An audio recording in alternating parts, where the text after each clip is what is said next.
तो हाल में ही सेबी ने पब्लिक से एक जबरदस्त राय मांगी है और उस राय से मैं भी सहमत हूं। वो राय क्या मांगी कि भैया आप जो शेयर्स ब्रोकर के एप्लीकेशन से खरीदते हो, अपना पैसा ब्रोकर को देते हो और वहां से फिर आप शेयर्स खरीदते हो, क्या इस सिस्टम को हटा दिया जाए। तो ये सिस्टम क्या है और सेबी इस सिस्टम को हटाना क्यों चाहती है, आइए उस मैटर पे हम बात करते हैं। इसका क्या नुकसान है, इसका क्या फायदा है और इसका आपकी जेब पे क्या असर पड़ेगा और इससे आपका क्या प्रॉफिट होगा, क्या बेनिफिट है, आइए उस पे हम बात करते हैं। तो सबसे पहले आपको यह जानना होगा कि आप शेयर्स खरीदते कैसे हैं। शेयर्स खरीदने का जो प्रोसेस है वो क्या प्रोसेस है। जब आप प्रोसेस को समझेंगे तभी आप समझ पाएंगे कि आखिर सेबी इसको हटाना क्यों चाहती है। तो सबसे पहले आपको क्या करना होता है, अगर कोई भी शेयर्स अगर आपको खरीदना है तो आपको एक डीमैट अकाउंट खोलना पड़ता है। तो डीमैट अकाउंट आप कैसे खोलते हो, आप किसी ब्रोकर के ऐप पे जाकर के अपना डीमैट अकाउंट खोलते हो, लाइक जीरोधा हो गया, ग्रो हो गया, 5 पैसा धन।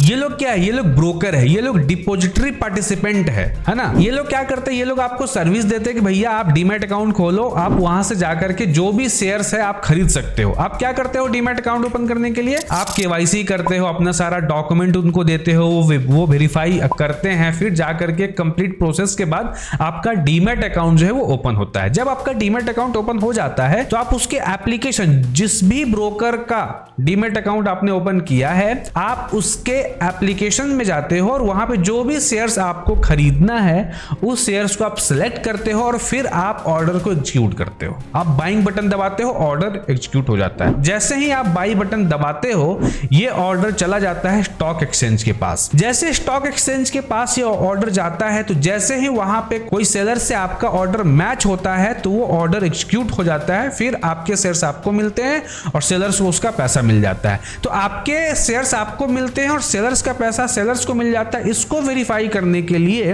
अपने पास NSCCL है, NSE क्लियरिंग कॉर्पोरेशन। ये इसका क्या काम होता है, जब ऑर्डर एग्जीक्यूट होता है, जब सेलर मैच हो जाते हैं, आपका ऑर्डर मैच कर जाता है सेलर से, तो ये वेरीफाई करता है कि सेलर्स को उसके पैसे मिल गए हो और बायर को उसके शेयर्स मिल गए हो। उसके बाद आगे ट्रेड सेटलमेंट के लिए ये जाता है NSDL और CDCL के पास। अगर आपका डिपॉजिटरी पार्टिसिपेंट CDCL और NSDL के साथ लिंक्ड है तो CDCL के थ्रू या NSDL के थ्रू वो शेयर्स आपके डीमैट अकाउंट में दिखने लग जाता है। तो आपने देखा कि जब आप एक बाई बटन दबाते ही आपके अकाउंट में शेयर्स नहीं आते, वो कुछ प्रोसेस से गुजरते हैं और वो प्रोसेस से गुजरने के बाद जो है वो शेयर्स आपके डीमैट अकाउंट में जो है वो दिखने लग जाता है। अब यहाँ पे समझने वाली बात यह है कि जब आप शेयर्स आपके अकाउंट में दिखता है, हालांकि वो ब्रोकर के एप्लीकेशन में दिखता है, क्या वो शेयर्स फिजिकली आपको मिलता है? नहीं, वो सिर्फ आपके ब्रोकर के एप्लीकेशन में दिखता है।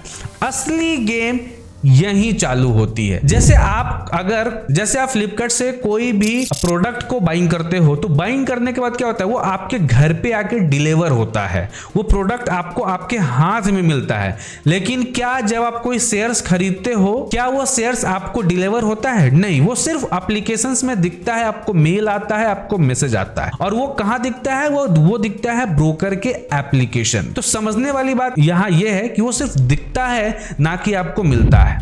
तो असली गेम क्या होता है, जैसे मान लो आप बैंक में गए, बैंक में जाने के बाद आपने बैंक को बोला कि भैया मुझे ना 2 लाख रुपए या 5 लाख रुपए का FD करना है। बैंक ने बोला कि ठीक है, आप 5 लाख रुपए का 1 साल के लिए आप FD कर दो और आपको इतना % का ROI मिलेगा। तो आपने बोला कि ठीक है भैया 2 साल के लिए आप मेरा FD कर दो और इतना % का जो ROI है वो मुझे चलेगा। बैंक ने बोला कि ठीक है। अब जैसे आपने 5 लाख रुपए का 2 साल के लिए FD कर दिया, 2 साल तक आप उस FD को नहीं तोड़ सकते, वो पैसा अब आपका नहीं है। अब 2 साल के बाद वो पैसा आपको 5 साल के लिए अगर आपने वो FD किया हुआ है तो वो पैसा 5 साल के बाद मैच्योर होगी और जो भी ROI है, इंटरेस्ट है, वो जोड़ करके वो पैसा 5 साल के बाद आपको मिलेगी। 5 साल तक के लिए वो पैसा लॉक हो चुका है। अब 5 साल तक बैंक जो है उस पैसे का कुछ भी कर सकते, वो पैसा वो दूसरे को दे दे या फिर शेयर मार्केट में लगा दे, वो पैसे से वो पैसा कमाएगी 5 साल तक। उसके बाद उस पे जो भी उसने कमाया, उसने कितना कमाया, क्या किया, वो आपको नहीं पता।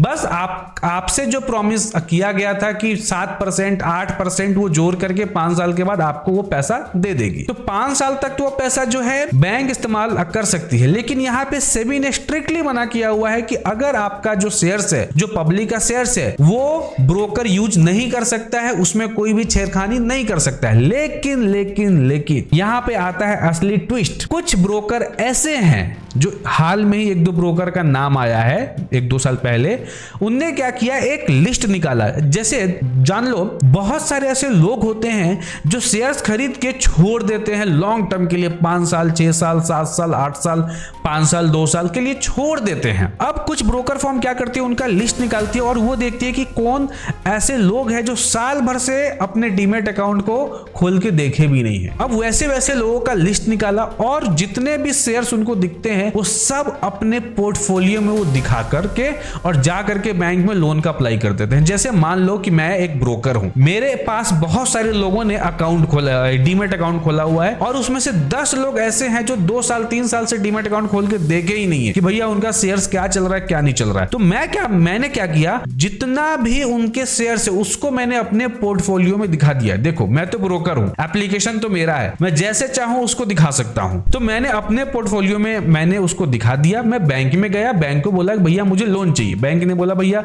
लोन चाहिए, इनकम क्या है, मैंने दिखाया, देखो मेरे पास इतने सारे शेयर्स हैं। बैंक ने भी देखा, ओ माय गॉड इतने सारे शेयर्स, चलो, तो उसने उसको लोन दे दिया। तो ये एक लूप होल है जो सेबी चाहती है इसको बंद करना। यहां पे तो ब्रोकर का नुकसान है। देखो, सारे ब्रोकर तो ऐसा नहीं करते, लेकिन फिर भी जो करते हैं उनका क्या। तो यहां पे एक ये चीज का लूप होल तो है। तो इसी लूप होल को बंद करने के लिए सेबी जो है ऐसा कदम उठाना चाहती है। यहां पे जो सबसे ज्यादा नुकसान होगा, वो नुकसान किसका होगा, वो होगा ब्रोकरेज फर्म का। क्यों होगा, ध्यान देना। देखो, बहुत सारे ऐसे ब्रोकर है जो एएमसी नहीं लेती, बहुत सारे ब्रोकर है जो एएमसी लेती है। अब किसी का 75 रुपए है, किसी का कुछ है, कोई तो बाइंग सेलिंग पे 20 रुपए चार्ज करता है। तो अगर ये सिस्टम ही खत्म हो जाए तो भैया उनका जो इनकम है वो तो इनकम नहीं होगा, वो तो इनकम जो ब्रोकर का है वो इनकम तो बंद हो जाएगा। तो ये भी एक जो है ब्रोकर के लिए नुकसान है। अब यहाँ पे सेबी चाहती है कि क्यों ना इस लूप होल को खत्म कर दिया जाए। तो इसके लिए सेबी ने जनता से राय मांगी है, लोग जाओ और अपना अपना राय दो। और मुझे लगता है कि अगर ये चीज होता है तो हमारे लिए बेनिफिट है, हमारे लिए ये काम की चीज है। तो आप सभी लोग जाकर के इस अपना अपना जो राय है वो जरूर दो और कमेंट्स में मुझे बताओ अगर ये प्रोसेस अगर आती है तो आपके लिए कितना बेनिफिट है, क्या आप इस चीज से एग्री करते हो या नहीं करते हो। तो आप अपना राय भी कमेंट में जरूर देना। और अगर मेरा राय मानोगे तो मुझे लगता है ये चीज अप्लाई जरूर होना चाहिए। चैनल को सब्सक्राइब जरूर कर लेना, इस तरह का इंफॉर्मेटिव वीडियो मैं आपके लिए हमेशा लेकर के आता रहता हूं। फिर मिलते हैं अगले वीडियो में, तब तक के लिए जय हिंद।